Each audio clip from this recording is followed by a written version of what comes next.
Jet lag আর প্রচণ্ড ঠান্ডায় মাথায় চুলের জট, চোখের ঘুম দুটোই বেড়েছে। তাই আলসেমি কাটিয়ে আজ চলেছি গুরুত্বপূর্ণ একটা কাজের জন্য। নমস্কার, আশা করি সকলে খুব ভালো আছেন। আমার নতুন একটি ভিডিওতে সকলকে স্বাগত জানাই।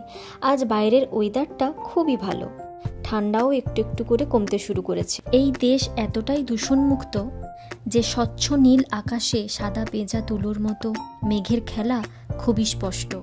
যাই হোক, অনেক রাস্তা হাঁটতে হবে। এই যে চলে এসছি ফেডেক্সের অফিসে।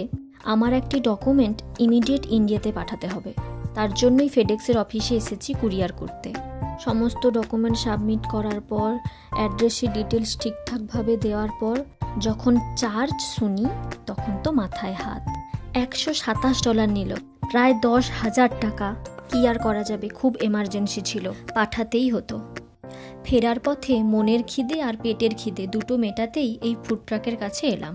এখানে তো আর ওই রাস্তার কাছে চাউমিন, এগ রোল, চপ এইসব দোকান বসে না, তাই রাস্তার কাছে এরকম ফুড ট্রাক থাকে। তবে সব জায়গাতে নয়, কিছু কিছু জায়গাতে, যেখানে চা, মোমো, পকোড়া, চাউমিন, বিরিয়ানি আরও বিভিন্ন ধরনের ইন্ডিয়ান খাবার থাকে। আমরা একটা শেফ স্পেশাল বিরিয়ানি নিয়েছি। ওই $14 মতো নিল, মানে প্রায় 1,000 টাকা মতো। পরিমাণ বেশ ভালোই থাকে। বাড়ি এসে একটু স্যালাড কেটে নিয়েছিলাম আর সাথে একটু কোল্ড ড্রিঙ্কস নিয়ে খেতে বসলাম। বেশ ভালোই লাগছিল খেতে, একদম ইন্ডিয়ার মতো। শুধু একটা জিনিসেরই অভাব বোধ করলাম, সেটা হলো আলু। বাঙালি তো, তাই আলু ছাড়া বিরিয়ানি খেতে একদমই ভালো লাগে না। চিকেনের পরিমাণও বেশ ভালোই জানেন, আর রায়তা ও চাটনিও আছে। দেশ থেকে এত দূরে থেকেও যে নিজের পছন্দের খাবারগুলো পাওয়া যাচ্ছে, এটাই অনেক।